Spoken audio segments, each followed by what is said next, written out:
Blood as a composition, it's the only tissue that is fluid or liquid in the body. And remember, it's a connective tissue, meaning that it has both matrix and cells. The matrix is the non-living plasma that makes up blood, where our solutes are, versus the cells are our formed elements, and these are living. They are suspended in plasma, and they include our erythrocytes, or red blood cells, our leukocytes, or white blood cells, and platelets. Now, if we can really visualize this, if we look at a centrifuged tube of blood, after you draw blood, specifically in a tube called an SST tube, sometimes called a tiger top tube because the top looks kind of like the markings of a tiger, you can spin down the blood after waiting a certain period of time. We call that centrifuge or centrifugation. And after centrifuging a tube of blood, you will get this breakdown of erythrocytes, a buffy coat. These are your formed elements.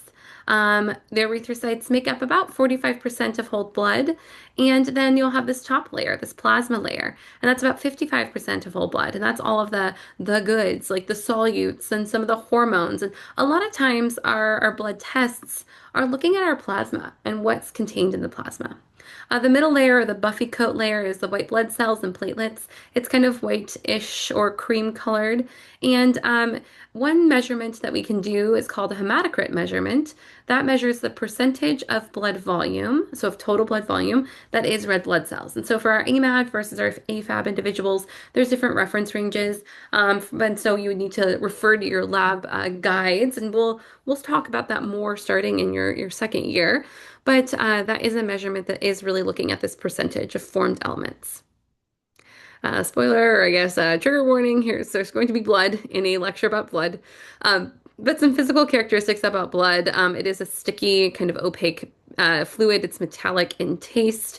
Not that you should be tasting your any blood, but it does have a metallic-y taste because of all the iron and the different minerals.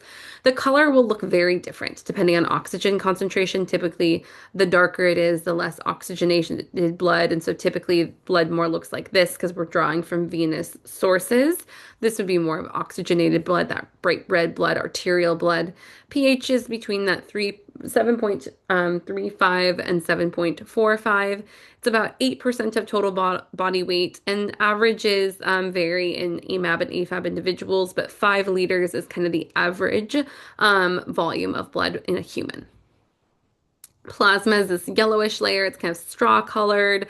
It's more sticky, but it's 90% water with lots of solutes. And there's some of these listed here. Of all the things, plasma proteins are probably the most abundant in the plasma layer, and they remain in the blood. They're not taken in by cells. It's part of what creates our oncotic or osmotic pressure. They're created in the liver, and albumin is 60% of plasma proteins. They also can be carriers of other molecules that can act as blood buffers, and like I mentioned before, create that osmotic or oncotic pressure.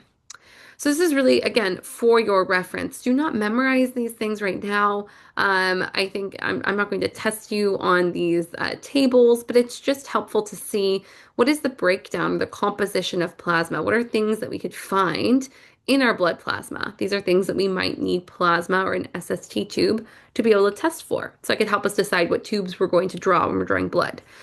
So obviously water, electrolytes are plasma proteins. The majority of plasma proteins are being albumin, followed by globulins, then followed by fibrinogen. And then we have non-protein kind of nitrogenous things or wastes. We have lots of different nutrients, gases, and then lastly, hormones.